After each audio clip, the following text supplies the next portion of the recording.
यीशु के क्रूसीकरण स्थल से 20 फीट नीचे जब खुदाई की गई तो पुरातत्वविदों को एक ऐसा वस्तु मिला जिसके बारे में किसी ने सोचा ही नहीं था। क्या मिला था, आइए जानते हैं। 6 जनवरी 1982 को रोन व्याट नाम के एक व्यक्ति और उसके साथियों ने यीशु के क्रूसीकरण स्थल में खोज किया तो उनको खोज करने के दौरान यीशु के क्रूसीकरण स्थल से लगभग 20 फीट नीचे उनको एक टूटा हुआ संदूक मिला। शुरुआत में तो उन्होंने उसे एक सामान्य संदूक समझा, लेकिन जब उसकी लैब में जांच किया गया तो वैज्ञानिकों ने बताया कि यह कोई सामान्य संदूक नहीं है बल्कि यह वाचा की संदूक है। और उन्होंने बताया कि जब बेबीलोनियों द्वारा 586 ईसा पूर्व में यरूशलेम को लूटने और प्रथम मंदिर को नष्ट करने से पहले यरूशलेम के लोगों ने मंदिर से संदूक को निकालकर छिपा दिया होगा। और जब पता चला कि वह वाचा की संदूक है तो उसे इथियोपिया ले जाया गया और उसे एक्सम में सेंट मैरी ऑफ जायन के चर्च में रखा गया।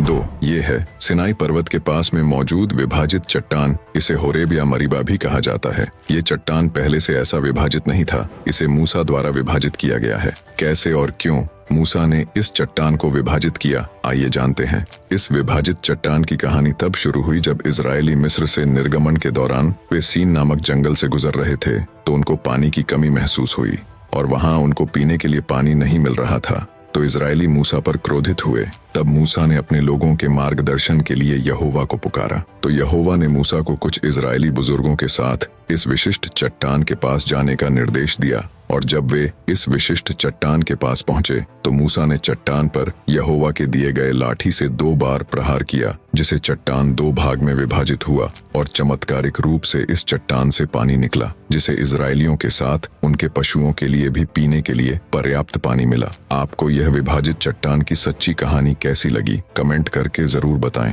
3. ये है यरूशलेम में मौजूद पश्चिमी दीवार, जिसे कोटेल भी कहा जाता है। ये ईश्वर के द्वितीय मंदिर की अंतिम बची हुई दीवार है, जिसे 70 ईसा में नष्ट कर दिया गया था। बाइबल में इसके ऐतिहासिक संबंधी महत्व के कारण यहूदियों सहित ईसाइयों के लिए भी एक महत्वपूर्ण स्थान है। इस मंदिर को कब बनाया गया था और क्यों तोड़ा गया, आइए जानते हैं। 538 ईसा पूर्व में फारस के राजा साइरस के फरमान से इजरायली बेबीलोन के बंधुआई से लौटने के बाद इजरायली यरूशलेम में 536 ईसा पूर्व में यहूदा का राज्यपाल जरुब्बाबेल, जो दाऊद राजा का वंशज था, और महायाजक जेशुआ के नेतृत्व में दूसरे मंदिर की नींव रखी गई। और 516 ईसा पूर्व में ईश्वर का मंदिर निर्माण पूरा हुआ। फिर यीशु मसीह को सूली पर चढ़ाने के लगभग 40 साल बाद 70 ईसा में धार्मिक तनाव और राजनीतिक उत्पीड़न से व्यापक असंतोष के कारण रोमन शासन के खिलाफ एक बड़े यहूदी विद्रोह हुआ, जिसे रोमन शासक टाइटस के नेतृत्व में रोमन सेना ने यरूशलेम की घेराबंदी की और महीनों की लड़ाई के दौरान मंदिर को तोड़ दिया गया।